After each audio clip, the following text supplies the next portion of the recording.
नमस्कार, आपण पाहत आहात बहुजन हिताय न्यूज, जनसामान्यांचा बुलंद आवाज।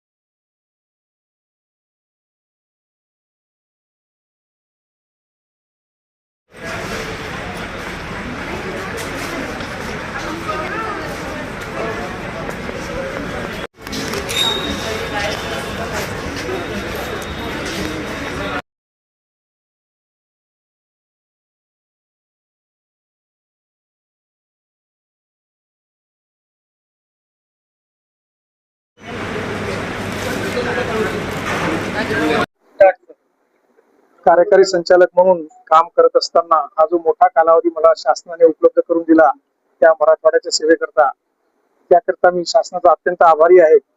आणि हे शेवटचे जे आमचे माझ्या करिअर मधले 3.5 वर्ष हे अत्यंत समाधानाचे गेले आणि जे मराठवाड्यातले सगळे रखडलेले प्रकल्प मी पूर्ण करू शकलो त्याचं मला समाधान आहे।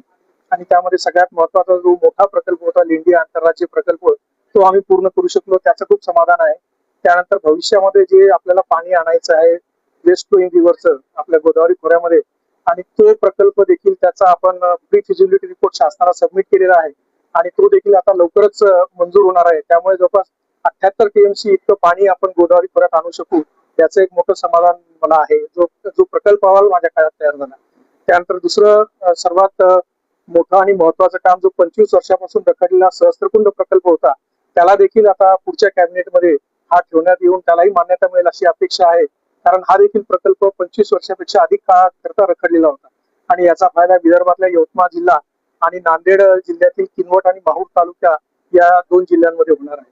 तसेच आपल्या वैतरणा मुकणे ही जी नदीजोड योजना आहे ती देखील जवळपास 2001 पासून रखडलेली होती, त्या कामाला देखील आपण गती दिलेली आहे आणि ते पाणी देखील पुढच्या वर्षापासून जवळपास 16.5 TMC इतकं पाणी त्या स्पिलवेची क्षमता आहे आणि ते देखील काम आपण पूर्ण करू शकतो, याचं मोठं समाधान मला आहे। एवढ्या मोठ्या उच्च पदावर आपण कार्यरत असताना एखादी अविस्मरणीय घटना आपल्या हातातून एखादं काम घडलेलं आहे याचं आपण सांगा। नाही, आता आपल्या अविस्मरणीय घटना तर अशी सांगता येईल की जो देशाचे आपले सर्वोच्च पद आहे पंतप्रधान माननीय मोदीजी, हे जेव्हा ऑक्टोबर 2023 मध्ये निवंडे प्रकल्पाचं लोकार्पण करायला आले होते, तेव्हा त्यांचं स्वागत करण्याचा मान मला मिळाला आणि तो माझ्या करिअरचा सर्वात परमोच्च बिंदू होता असं मला वाटतं। आणि ती संधी केवळ या महामंडळाचा कार्यकारी संचालक असल्याने ती उपलब्ध झाली, याबद्दल मी शासनाचा ऋण व्यक्त करतो। त्यानंतर या मधल्या ज्या काळामध्ये आमचे मंत्री राधाकृष्णजी विखे पाटील साहेब यांनी अतिशय मोलाचं मार्गदर्शन आम्हाला या ठिकाणी केलं, अतिशय खंबीर साथ त्यांनी आम्हाला प्रत्येक अडचणीच्या वेळी दिली आणि एक दिशा आम्हाला दिली, त्याबद्दलही मी त्यांचे अत्यंत ऋणी आहे।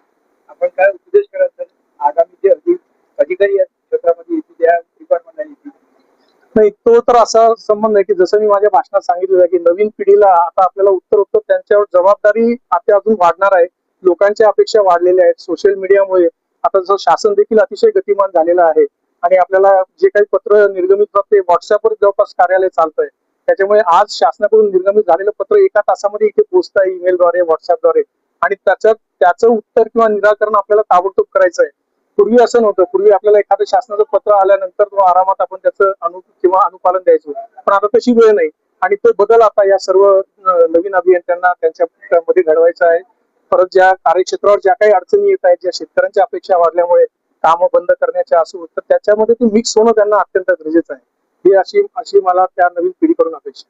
मुख्यमंत्री देवेंद्र फडणवीस साहेबांनी सुपरा मराठवाडा करण्याचा जे संकल्प ठेवलाय, म्हणजे गोदावरी तिकडे खोऱ्यातलं पाणी फ्लोटिंग करून आता मराठवाड्यामध्ये आणून इथला सगळा भाग इरिगेशन युक्त करायचा आहे, या संदर्भात आपली काय?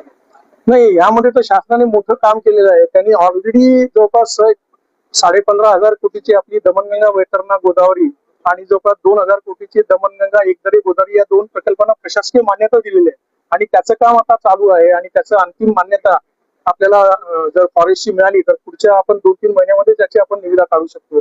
त्याचप्रमाणे काही नवीन आपण पायंडा पाडण्याचा प्रयत्न करतो आहे की ज्यामध्ये प्रायव्हेट इन्व्हेस्टमेंट आपल्याला मिळणार आहे, म्हणजे पीपीपी मॉडेलवर हे काम नाविन्यपूर्ण पद्धतीने करायचं शासनाचा मानस आहे। तर त्याच्यामुळे मला निश्चित खात्री आहे की हे जे प्रशासकीय मान्यतेच्या प्रकल्पाचं पाणी येत्या 2-3 वर्षात आपल्याकडे निश्चितपणे येईल आणि जे मी आता 78 टीएमसीचं जे सांगितलंय त्याला देखील काही जास्त वेळ लागणार नाही, कारण शासनाची तशी इच्छा आहे. थँक्यू.